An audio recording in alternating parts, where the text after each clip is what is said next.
sistema de lavado Twin Wash, ¿sí? Este sistema de lavado Twin Wash consiste en una mini lavadora que ahora incorporamos dentro de un pedestal que lo podemos poner en el mismo lugar del sitio de lavado y nos va a permitir hacer multicargas al mismo tiempo. ¿Esto por qué se creó? Porque hay una necesidad en el mercado. Cuando nosotros tenemos una lavadora de gran capacidad, normalmente el ama de casa espera tener una gran carga para lavar todo, ¿sí? Pero siempre hay ropa interior, medias, la ropa del bebé, que nosotros queremos hacer en cargas diferentes y no queremos combinar en una carga total, ¿sí?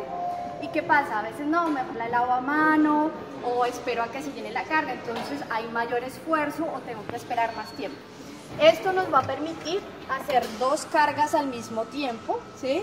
Vamos a ahorrar espacio, vamos a ahorrar tiempo y vamos a poder cumplir o satisfacer una necesidad del consumidor, que es lavar diferentes tipos de prendas en cargas pequeñas.